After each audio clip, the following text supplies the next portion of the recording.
Sabe aquela sensação que parece que todo mundo tem, de que a cada ano que passa o tempo acelera, os meses viram semanas, as semanas viram dias, e quando a gente se dá conta, puf, mais um ano se foi.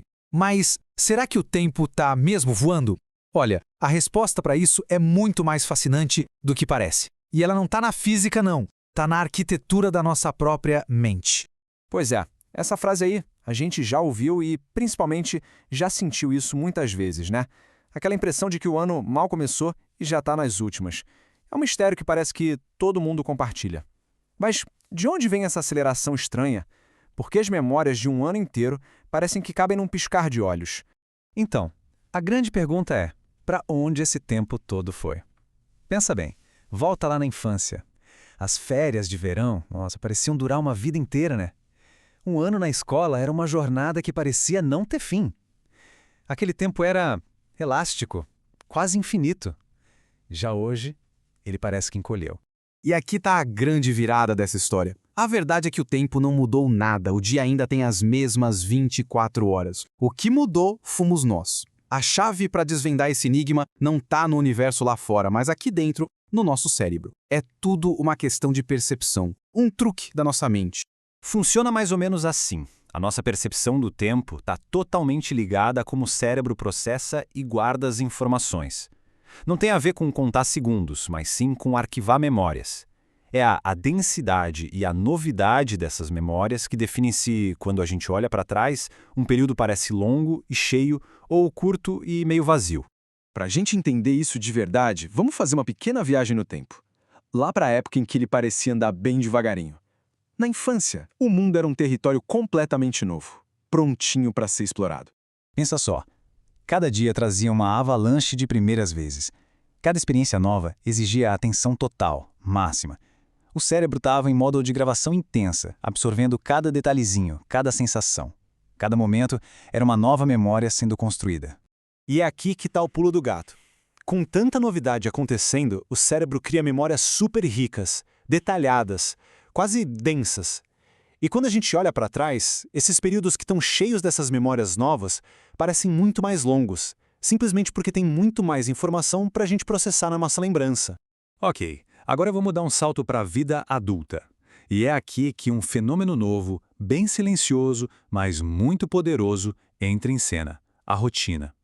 E é com ela que a nossa percepção do tempo começa a ser comprimida. Na vida adulta, a gente sabe, os padrões se repetem. O caminho para o trabalho, as tarefas do dia a dia, as reuniões, tudo se torna bem previsível. E para o nosso cérebro, essa repetição toda é um sinal para economizar energia.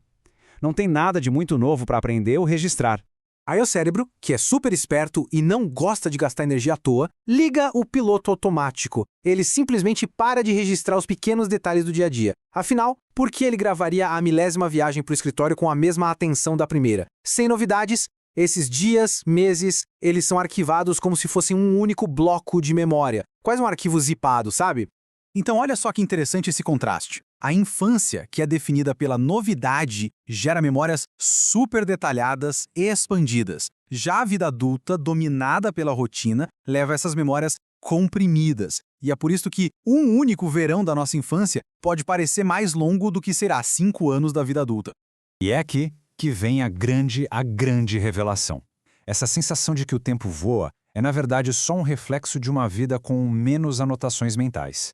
Se a gente não cria memórias marcantes, não tem registro para preencher nosso calendário interno. O tempo parece mais curto porque a biografia daquele período é mais curta. Simples assim. Tá, mas e aí? Se isso é só um truque da nossa mente, será que tem como a gente contornar? A boa notícia é que sim. Essa sensação de aceleração pode ser, na verdade, um aviso, um convite para a gente retomar o controle da nossa percepção do tempo. E a estratégia é até que simples. A gente precisa reintroduzir a novidade na vida. Quebrar a rotina mesmo que em coisas pequenas. Fazer um caminho diferente, provar uma comida nova, aprender alguma coisa, qualquer coisa inédita. O objetivo é tirar o cérebro do piloto automático e fazer ele voltar a fazer anotações. E isso é incrível porque mostra que a gente tem um poder de ação. Não dá para parar o relógio, claro, mas dá para a gente enriquecer nossa experiência de vida. Ao buscar a novidade e viver com mais atenção, a gente cria memórias mais densas. E na prática, a gente está literalmente esticando o nosso tempo percebido. No final das contas, a gente chega à conclusão de que a questão talvez não seja a velocidade do tempo, mas sim a qualidade da nossa atenção. A vida parece mais longa não quando a gente tem mais dias, mas sim quando a gente se lembra de mais dias. E a pergunta que fica é: que tipo de anotações o nosso cérebro tem feito ultimamente?